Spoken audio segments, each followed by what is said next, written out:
मंगळारा तोरशा भागात काजूच्या बागायतीत उजो लागून लाखांनी लुकसाण जालें। डोंगराळ वाठाराक लागून अग्निशामक दळाच्यो गाडयो वयर पावपाक शक्य जावना। अग्निशामक दळाचे जवान थळार पाविल्ले, मात गाडयो वयर हाडून उदक मारपाक उपाय ना। बागायतीचें व्हड प्रमाणात लुकसाण जालां। RDX Goa bureau report.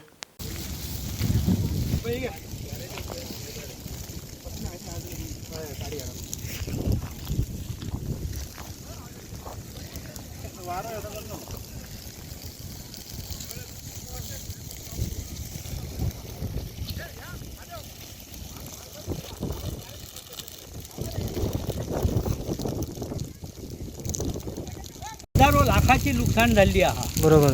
आणि चिवय सारख्या भागात खूप त्यांच्यानी काजू ह्या केल्ल्यो असली कलमां, त्याशिवाय वेर्णो गांवच्या लोकांनी आम्ही खूप केल्ल्यो असत काजी, पण ही लाखांनी आमकां नुकसान झाली आहा। आणि जेणे करून फायर ब्रिगेड जर आली असती तर ह्या बरं झाला असता, पण फायर ब्रिगेडचे लोक गेले पण गाडी वयर येईना वाटना ना। तरी पण ते पावांग असले वाड असली ह्याच्याकडून ती काय फॅक्टरी फॅक्टरी कडसून आसली पण ते पावंक शकाना, बश्टे इल्ल्या तेव्हा आता ह्या पुढे काय करूच आहे आमकां सुद्धा नावाला आग मोठी। बरोबर। आग